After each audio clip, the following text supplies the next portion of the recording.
दोस्तों, आज हम बात करेंगे एक ऐसी बुक जिसने पब्लिश होते ही पूरी दुनिया में तहलका मचा दिया था। जी हाँ, रिच डैड पुअर डैड के बारे में। इस बुक में 6 ऐसे सबक बताए गए हैं जिनको अपनाकर हर कोई अमीर बन सकता है।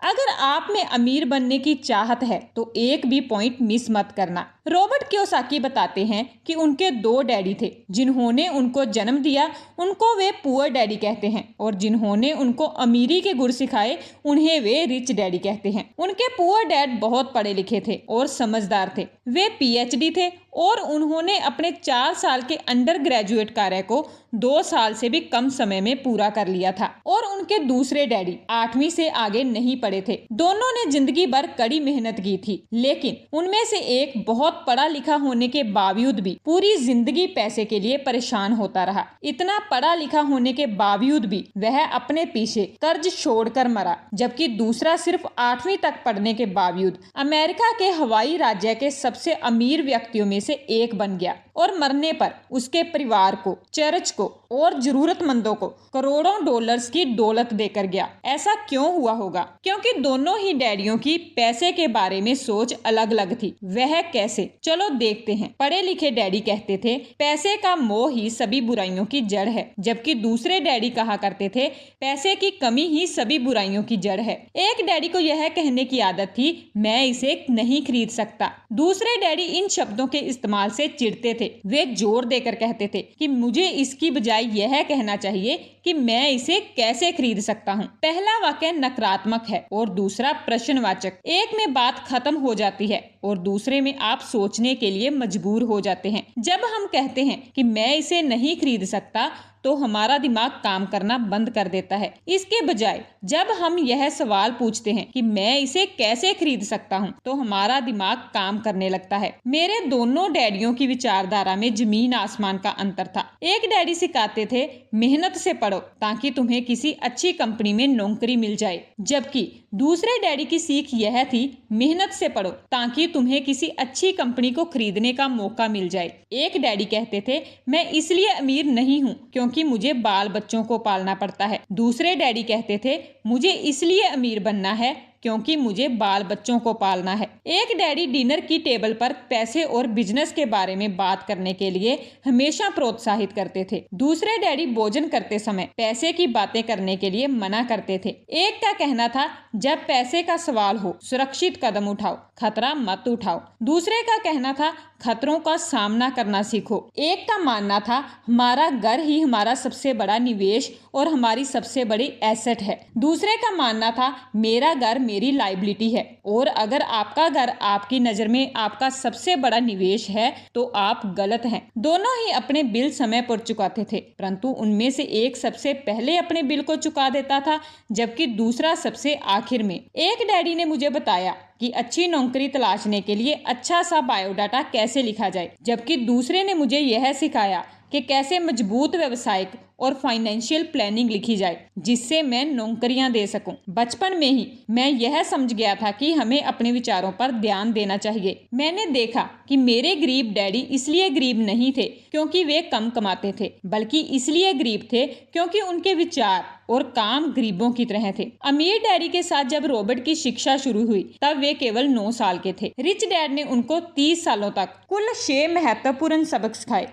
और यह पुस्तक उन्हीं 6 महत्वपूर्ण सबकों के बारे में है। और अब मैं आपको वही 6 महत्वपूर्ण सबक बताने जा रही हूँ जिनकी बदौलत रॉबर्ट के डैड अमीर बन गए। और आप भी रॉबर्ट के इन 6 पॉइंट्स को ध्यान से सुनना और एक भी पॉइंट मिस मत करना। सबक नंबर 1, अमीर लोग पैसे के लिए काम नहीं करते बल्कि पैसा उनके लिए काम करता है। गरीब और मिडिल क्लास लोग पैसे के लिए काम करते हैं, अमीरों के लिए पैसा काम करता है। जी हाँ, आपने बिल्कुल सही सुना। कोई भी अमीर इंसान पैसे के लिए काम नहीं करता बल्कि वह कुछ ऐसा करते हैं कि पैसा ही उनके लिए काम करने लगता है। एक गरीब और मिडिल क्लास आदमी रैट रेस में फंस जाता है और उसमें से कभी भी बाहर नहीं आ पाता। अब ये रैट रेस होता क्या है, पहले यही समझना पड़ेगा। रॉबर्ट कहते हैं कि जब भी किसी गरीब आदमी को या किसी मिडिल क्लास आदमी को नौकरी मिलती है तो वह तुरंत अगले महीने से ही अपने लिए कुछ नई नई चीजें खरीदने के लिए बेताब हो जाता है। वह अपने लिए महंगी महंगी महंगी ऐशो आराम की चीजें खरीद लेता है, महंगे कपड़े,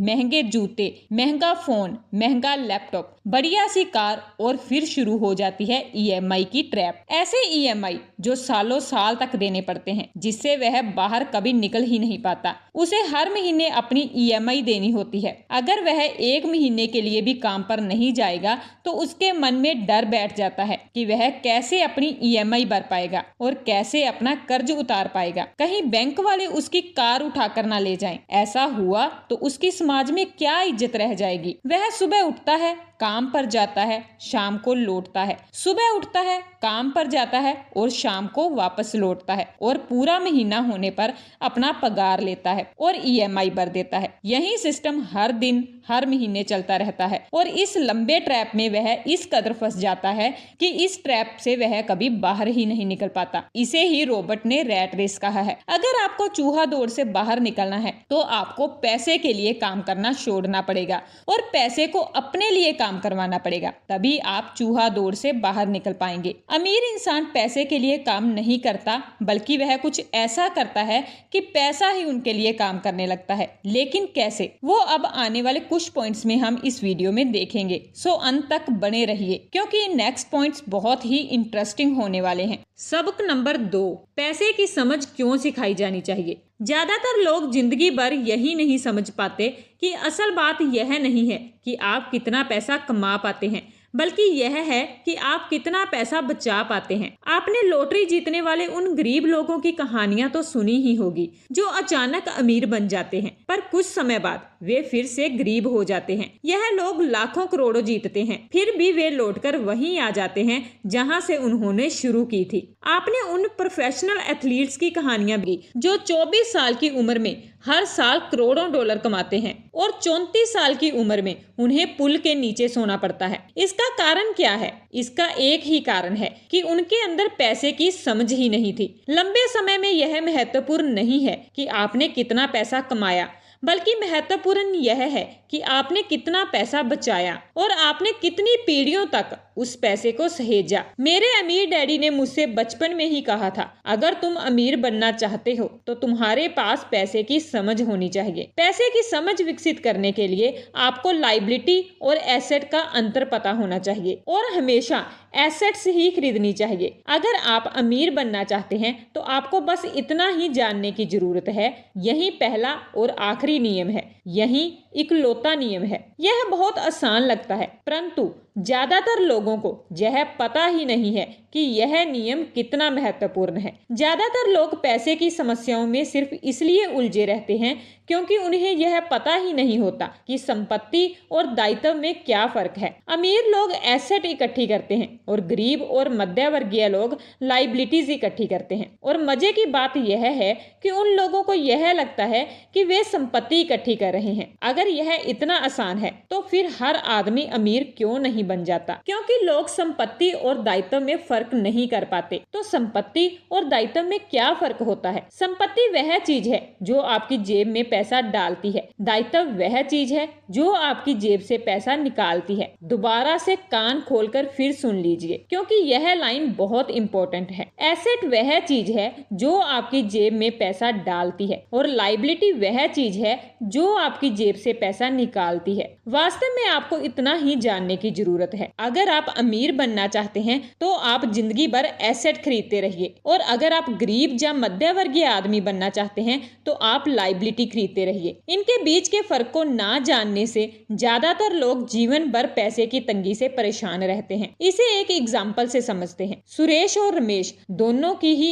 एक साथ नौकरी लग जाती है। कुछ समय बाद दोनों ही 10 लाख रुपए तक की इन्वेस्टमेंट करते हैं। सुरेश अपने लिए 10 लाख की कार खरीदता है क्योंकि उसे ऐशो आराम की जिंदगी जीना पसंद है और रमेश 10 लाख की जमीन खरीदता है। शुरुआत में सुरेश बहुत खुश होता है कि वह कार में घूम रहा है और रमेश आज भी बस में धक्के खा रहा है। लेकिन 5 साल का समय बीतने के बाद रमेश के 10 लाख के प्लॉट की कीमत डबल होकर 20 लाख हो जाती है और सुरेश के कार की कीमत आधे से भी कम हो जाती है। सुरेश अपने प्लॉट को 20 लाख में बेच देता है और एक ऐसी नई प्रॉपर्टी ढूंढता है जिसका मालिक अर्जेंट प्रॉपर्टी बेचना चाहता है और उसे ऐसा मिल भी जाता है, जिससे वह 25 लाख की प्रॉपर्टी को 20 लाख में ही खरीद लेता है और उसे फिर से 5 साल तक अपने पास रखता है। 5 साल बाद वही प्रॉपर्टी को 50 लाख में बेच देता है। अब वह फिर से ऐसे ही मालिक की तलाश करता है जो अर्जेंसी में अपनी प्रॉपर्टी बेचना चाहता है। वह फिर से ऐसे मालिक को ढूंढने में कामयाब रहता है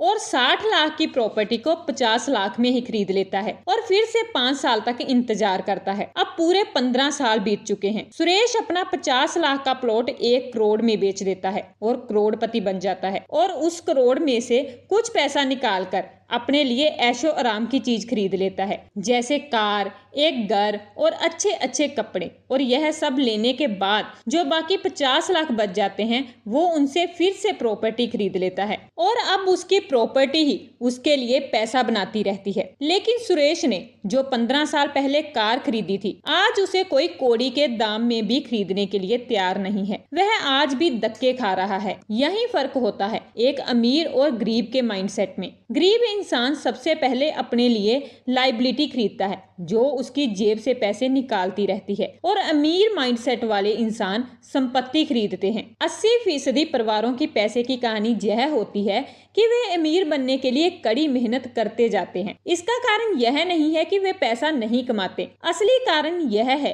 कि वे जिंदगी भर संपत्ति की जगह दायित्व खरीदते रहते हैं। मेरे अमीर डैडी के फाइनेंशियल स्टेटमेंट से यह भी पता चलता है कि अमीर लोग और ज्यादा अमीर क्यों बनते हैं। उनके संपत्ति वाले कॉलम से इतनी ज्यादा आमदनी होती है कि खर्च आराम से चल जाता है और कुछ पैसा बच भी जाता है। इस बचे हुए पैसे को एक बार फिर से संपत्ति वाले कॉलम में दोबारा निवेश कर दिया जाता है। संपत्ति वाला कॉलम बढ़ता रहता है और इससे होने वाली आमदनी भी बढ़ती रहती है। अब समझते हैं कि मिडिल क्लास लोगों को पैसे की तंगी क्यों होती है। जैसा मैंने इस खंड के शुरू में कहा था, सबसे महत्वपूर्ण नियम यह है कि एसेट और लायबिलिटी के बीच के अंतर को पहचानना। एक बार आप इस फर्क को समझ लें, इसके बाद आप आमदनी देने वाली संपत्ति को खरीदने की लगातार कोशिश करते रहें। यह अमीर बनने की राह पर चलने का सबसे बढ़िया तरीका है। इसे करते रहें और आपका संपत्ति वाला कॉलम बढ़ता रहेगा। अपने दायित्व और खर्च को कम करने की कोशिश भी करते रहें। इससे पैसा आपके संपत्ति वाले कॉलम में आता रहेगा। जल्द ही आपका संपत्ति वाला कॉलम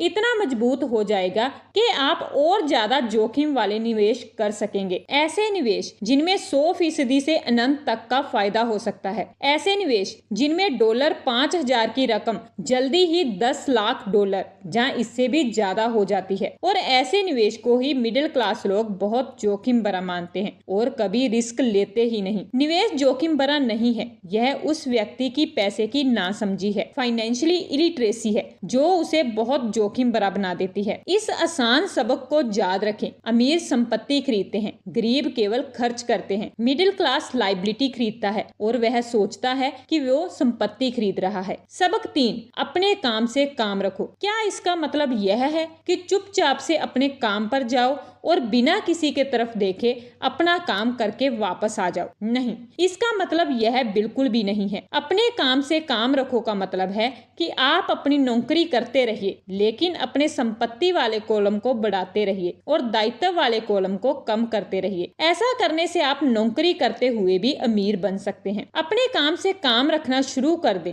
दिन की नौकरी को करते रहें, परंतु असली संपत्ति को खरीदना भी शुरू कर दें। परंतु ऐसे लायबिलिटीज जहाँ व्यक्तिगत चीजों से बचें जिनकी कीमत एक बार घर लाने पर कम हो जाती है। आप जिस क्षण एक नई कार शोरूम से बाहर लेकर आते हैं उसकी कीमत 25% कम हो जाती है। यह सच्ची संपत्ति नहीं है, हालांकि आपके बैंकर भी इसे संपत्ति मानते हैं। तो आखिर सवाल उठता है कि हमें किस तरह की संपत्तियों का संग्रह करना चाहिए। मैं आपको जहाँ आपके बच्चों को किस तरह की संपत्तियों के संग्रह की प्रेरणा दे रहा हूँ। मेरी दुनिया में असली संपत्तियाँ कई तरह की होती हैं। नंबर 1, ऐसे बिजनेस जिनमें मेरे होने की जरूरत ना हो। मैं उनका मालिक जरूर हूँ, परंतु उन्हें दूसरे लोग चलाते हैं। अगर मुझे वहाँ काम करना पड़े तो यह बिजनेस नहीं होगा, यह मेरी नौकरी होगी। नंबर 2, स्टॉक मार्केट या शेयर मार्केट, जहाँ आपको पैसा इन्वेस्ट कर देना है और अपना काम करते रहना है। Number 3, government bonds. Number 4, mutual funds. Number 5, आमदनी देने वाले रियल एस्टेट। नंबर 6,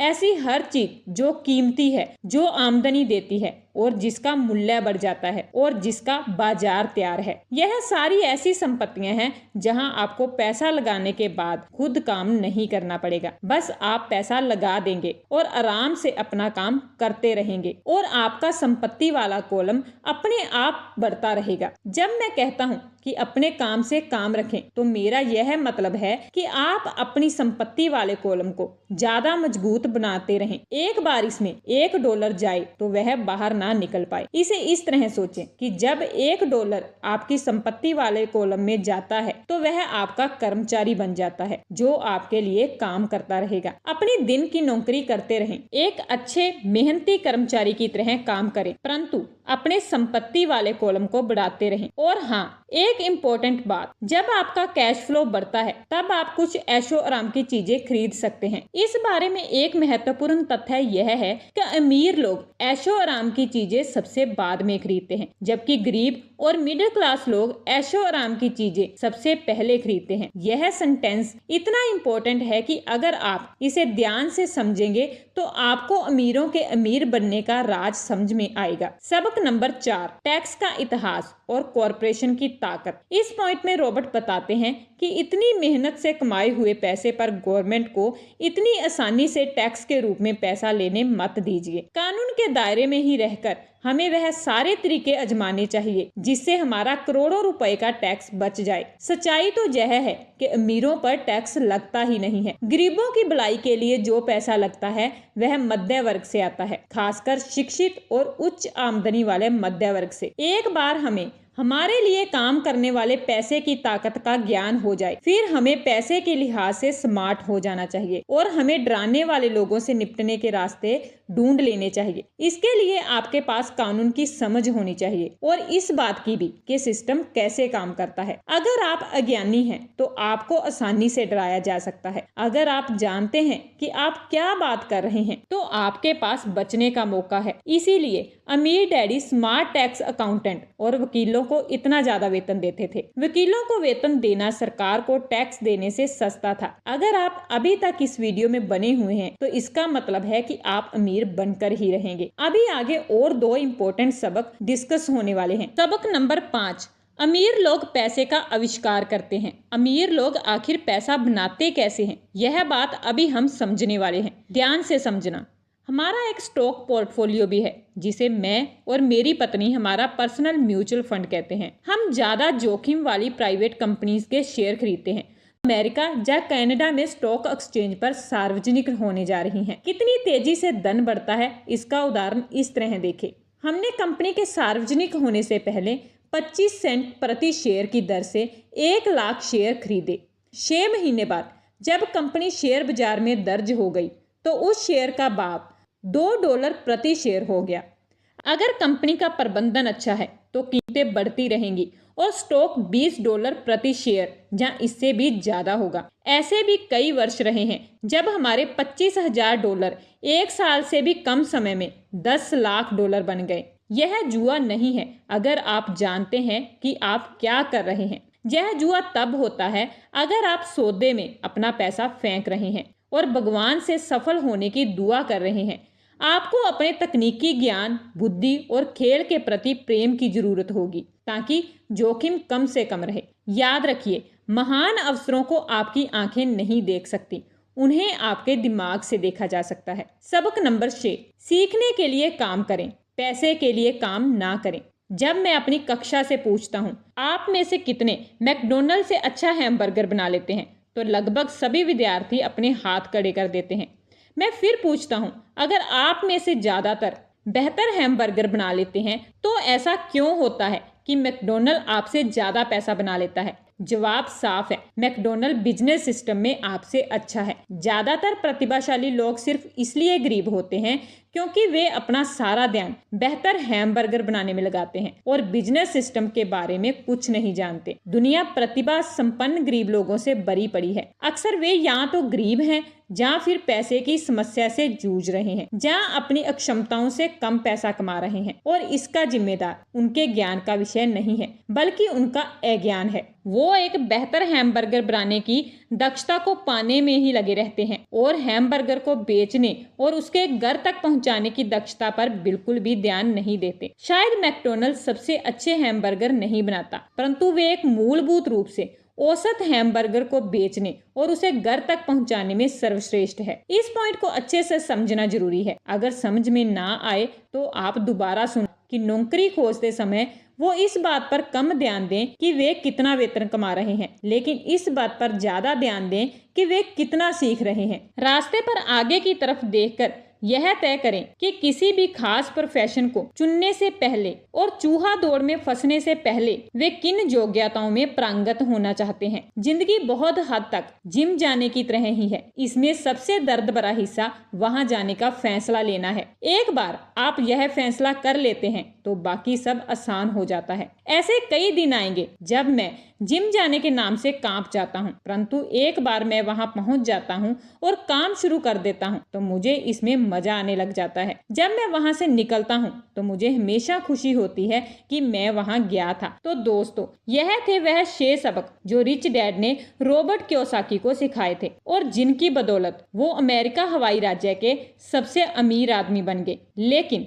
अंत में मैं आपको एक बोनस पॉइंट बताने जा रही हूँ जिसको समझे बगैर आप इस किताब को और अमीरी के राज को अच्छे से समझ नहीं पाओगे। तो ध्यान से सुनना। इनकम अकाउंटिंग की दुनिया में 3 अलग अलग प्रकार के इनकम होते हैं। नंबर 1 अर्जित आय, नंबर 2 निष्क्रिय, नंबर 3 पोर्टफोलियो आय। जब मेरे असली डैडी ने मुझसे कहा था स्कूल जाओ, अच्छे नंबर लाओ और एक सुरक्षित नौकरी खोजो, तो वे मुझे यह सुझाव दे रहे थे कि मैं अर्जित आय के लिए काम करूं। जब मेरे अमीर डैडी ने कहा अमीर लोग पैसे के लिए काम नहीं करते, वे पैसे से अपने लिए काम करवाते हैं, तो वे निष्क्रिय आय और पोर्टफोलियो आय के बारे में बात कर रहे थे। ज्यादातर मामलों में निष्क्रिय आय रियल एस्टेट के निवेश से हासिल होती है। पोर्टफोलियो आय पेपर एसेट्स से प्राप्त होती है। पेपर एसेट्स यानी स्टॉक, बॉन्ड्स और म्यूचुअल फंड्स। पोर्टफोलियो आय वे आय है जिसमें बिल गेट्स दुनिया के सबसे अमीर आदमी बन गए। वे अर्जित आय के द्वारा अमीर नहीं बने। अमीर डैडी कहा करते थे अमीर बनने की कुंजी है अर्जित आय को निष्क्रिय आय और पोर्टफोलियो आय में जितनी जल्दी संभव हो सके बदलने की योग्यता। वे कहते थे अर्जित आय पर टैक्स सबसे ज्यादा लगता है, सबसे कम टैक्स निष्क्रिय आय पर लगता है। यह एक और कारण है कि आप अपने पैसे से अपने लिए कड़ी मेहनत करवाएं। सरकार उस आय पर ज्यादा टैक्स लगाती है जिसके लिए आप कड़ी मेहनत करते हैं और उस आय पर कम टैक्स लगाती है जिसके लिए आपका पैसा कड़ी मेहनत करता है। तो दोस्तों, यह थी रिच डैड पुअर डैड की कंप्लीट बुक समरी और इस बुक को आप अपनी लाइफ में एक बार नहीं बार बार सुनिए। थैंक